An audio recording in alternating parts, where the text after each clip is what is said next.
So, hello again. It's nice to meet you again after Frankfurt. It's been a long time.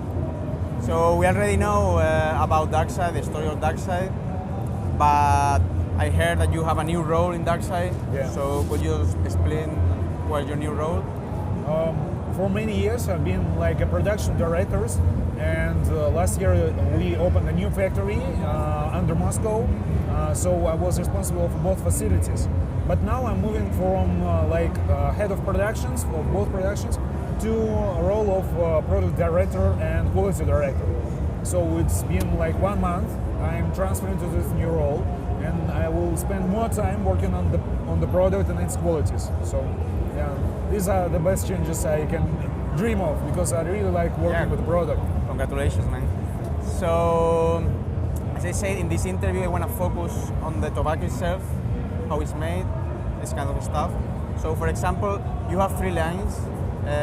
Well, you changed the name now. It's base, core, and rare. Yeah. I know the difference in the leaves you use, but what makes, for example, rare more stronger than base? Is the nicotine or? So, of course, it's nicotine partially, because we use a different blender and it has more nicotine. But not all of the changes in how you smoke are defined by nicotine.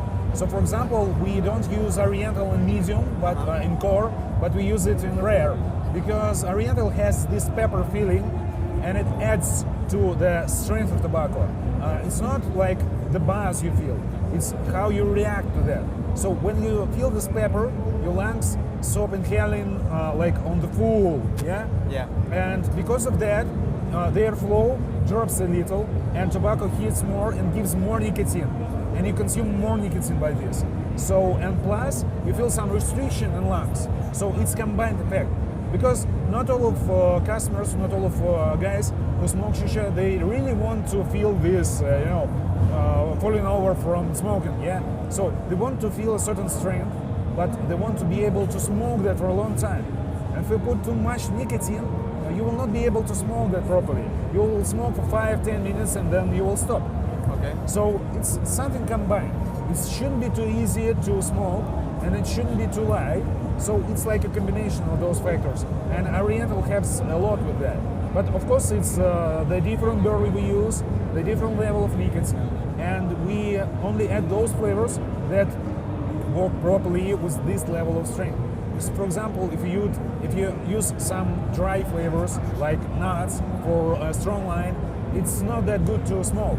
So it's a combination of those factors. And now we are reworking our rare line again, because we got very rich feedback from the market, and we know what we have to add there. So we will change some of the flavors, and we will change the blend completely again, because we want to add a little bit more strength, and we want the customer to feel this buzz like 30 to 60 minutes after he smokes this shisha. So I think by June or July we will do the new rare line. Yeah. Okay, so you just released this new flavor called Dark Spirit. Do you have some kind of roadmap of releasing more and more flavors, or you want to focus on something else? So we have a strict plan on how many flavors we want to add to each of our products for a year, but I would say we have some kind of ideas what to do with the flavor profile. So for example, we added 2 cocktails right now. Okay. First was Cosmopolitan and then Margarita. And those cocktails were very popular at some point of in the past. Yeah, so 2015 everyone liked Margarita and Cosmopolitan on the Russian market, but then they disappeared. And we wanted to, do this blast from the past. Yeah, and it was more for the professional community. So 2 or 3 flavors we added were really for the guys who were there for a long time, for those who worked for like 5-10 years, and they really liked it. But now we are concentrating on more popular flavors, like some berries, some melons, and we will soon add them to our profile. Yeah. Okay, I want to ask you, what's the secret of Supernova? I mean, because it's so fresh, but when you smell it, it doesn't smell like that. It's incredible. Like, it's something completely different from the smell, and I think I never tried something like that. So it was a very special design for us because when I was a Hookah master 10 years ago, one of the popular requests of the guests was like, I want something fresh but without mint because I don't like the smell of mint. And you had to create something. For example, you would use cardamom or you would use estragon or something grassy. Yeah. But not everyone likes that. And we were, puzzled by that. So we went to our suppliers of aroma and we said we need something with a cool effect, but without the smell of menthol or without the smell of mint oil. So it took some time. It took like a year or a year and a half, but finally we found a solution, and it was very strong. And we decided we could go for two ways of doing that.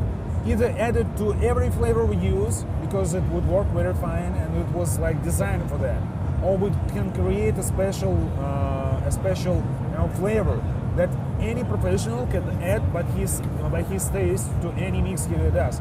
And decided that the second is more proper way of going, and so we did that. So actually, it's a very clean menthol we use, but without the smell. So it's the secret of Supernova. That's nice. So I remember on Frankfurt, I asked you for your best mix, and it was ice granny with roller cream. People loved it. I mean, a lot of people is telling me, "Oh, this mix is so great." So they told me, "Can you ask for more mixes from Misha?" It's a very complicated question actually, because I don't remember mixes themselves, but I use a special way of mixology, I think. So there are like 3 lines of flavor. It's like some core flavor you use like as a base. Then you have some supplemental on the first layer and the second layer. And then you add 1 or 2 bridges between them. So for example, my favorite mix at the moment is with Margarita, with Dark Spirit. So you use Dark Spirit, you add lemongrass there as the filler, you add some red tea and lemon blast and a little bit of, I forgot the flavor, a little bit of cola. Okay. And as a result, you will get something very creamy, but very honey creamy, and a little bit of alcohol. And I feel that like a very liquid honey you're smoking. So I like that very much. It's my favorite mix right now. Astroti and a little bit of astroti. So something great. like that. 5-6 flavors like that. Yeah. Okay, so people in Spain, they don't really know too much how to pack Darkside, because in the interview you mentioned you have to do it fluffy. It's not like 10 years. Thank you. And so another thing they don't know is when you go, for example, to a lounge here in Russia, and they ask you, how do you want it, medium or strong? How do you manage the strength of the bowl? With the heat or the way you pack? What's the secret? It's a good question. Actually, just recently I was working for 1 day as a Hookah master. It was a special favor to my friends from one of the lounges in St. Petersburg, Hookah Place Poltavskaya. It was a very good experience for me because last time I did that, it was like 5 years ago. And there were some guests that were talking in terms of some grades of strength. It was a very old theme from Moscow, so from 1 to 10, and 10 being the most strong. But, it's not a very proper way of describing the strength because it's very personal. And there were guys, they didn't know who I am. And they asked me, can you make Darkside 9 out of 10? Okay, I understand that what they want. They want something without too much nicotine, but that would be very tough to smoke. So what you do a flat pack, as I explained. You put enough coal there, but you make a very heavy restriction. Because if you have a heavy restriction, and it's usually when you use a lot of water, so you feel it a little more in the base, and you smoke it very slowly, so the whole tobacco is boiling, and by that you increase the amount of flavor and the amount of nicotine you consume. Of course, you would smoke that shorter, so it will be like 45 minutes instead of 60. but it will be very tough, very strong, and you will fulfill your need for nicotine and for flavor very efficiently. But the funny story was, they were not ready to smoke like that. Because after 5 minutes they said like, oh, it's so heavy for us, can you drop down the coal? Can you do it like differently?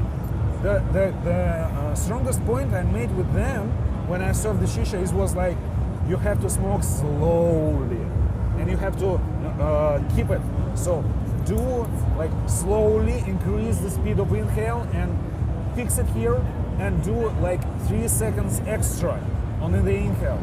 And they did it like that. They got a lot of buzz, a lot of smoke. It was like a huge cloud, and I know it's smoking as they asked for, but they were not ready.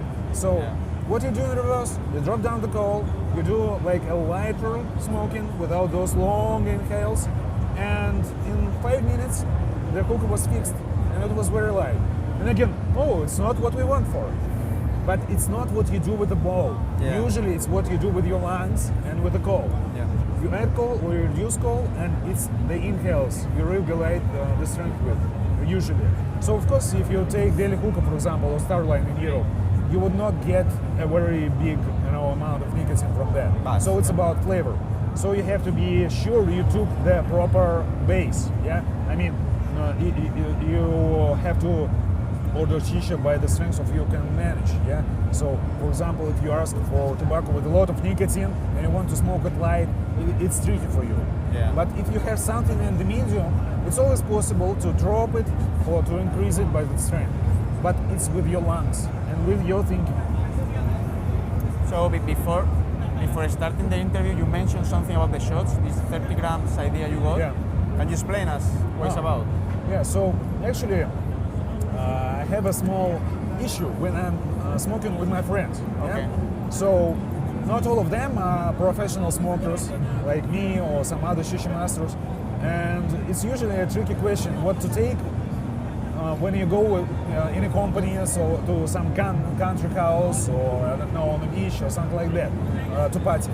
Yeah. Everyone wants different flavors, different strength levels, and for example, you have to take like 10 packs of 100 grams of Darkside and then mix them. So it's not a very good thing to do. We decided that we would use the best solutions, the best flavors from daily hookah and Darkside and put them on the base of base, yeah, like the soft line. So it wouldn't be too strong for anyone, but it will be a rich in flavor. And we'll do the perfect mixes. Because, for example, we use a separate flavor solutions for daily hookah. Because some flavors work better on Virginia and some on Burley.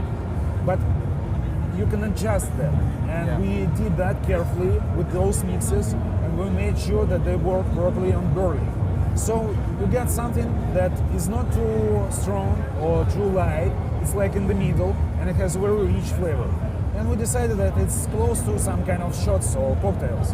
And we gave them the names of regions in Russia with some cultural features. So, for example, with the tastes that are most popular in Moscow, St. Petersburg, or Kamchatka, we gave the names like this. So it's a line for those, and it's packed like by 30 grams. So, for example, if you go to party, you take 10 mixes like that, and everyone is happy. Yeah. So this is the idea of this experience. And for me, it's good because I like a lot of daily hookah flavors. But daily hookah for me is too light. Too light, yeah. And now I can smoke them and not drop the strength level. Yeah, so that's the idea. So I know not everybody knows this, but we can confirm that Darkside is going to be in Spain. So what do you think about this? How do you think? Oh, I'm pumped actually, because yesterday there were a lot of guys from Spain. I made an excursion on our booth and I showed them our products and our way of doing things. So I'm very happy about that, and I hope that I can come to Spain as soon as we launch. And we are launching very soon, very soon.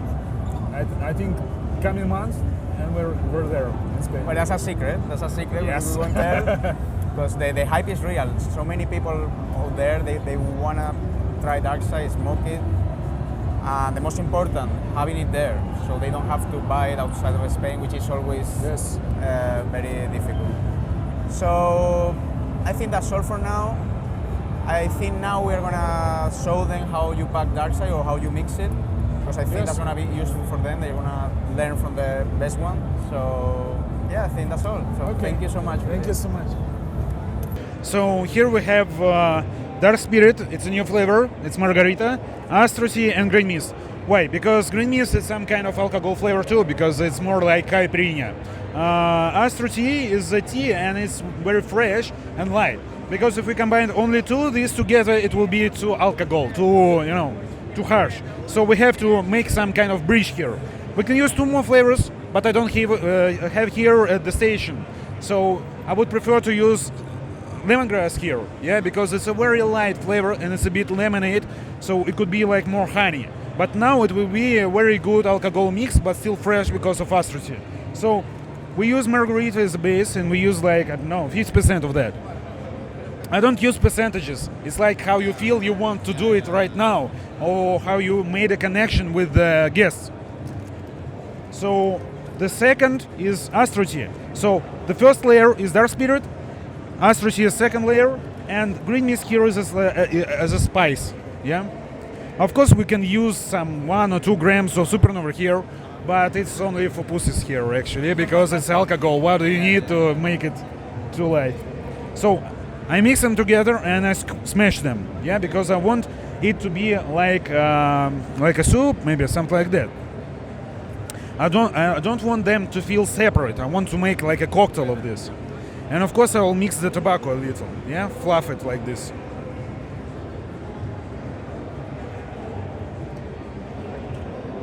And then you drop it here, like gram by gram.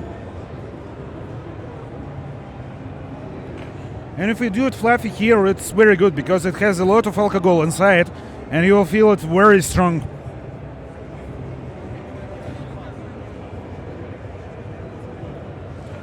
So usually you drop it a little more than you need and then you pack it inside.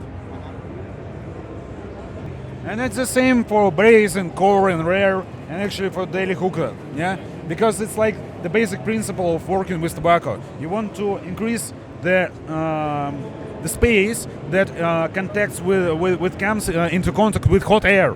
Because if you put it too dense, the airflow will not get to every piece of tobacco and they will not work as one. I want them to work as one. And then you adjust it without putting too much pressure, of course.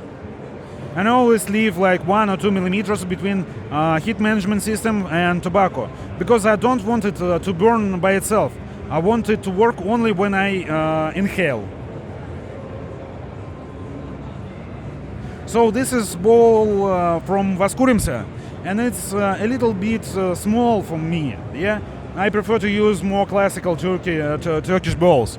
But actually, those bowls are real popular in Russia, and a lot of guests are asking, especially for them, because you use a little less tobacco, but it works a little more efficiently, and you start working with that real fast. So you can just jumpstart that.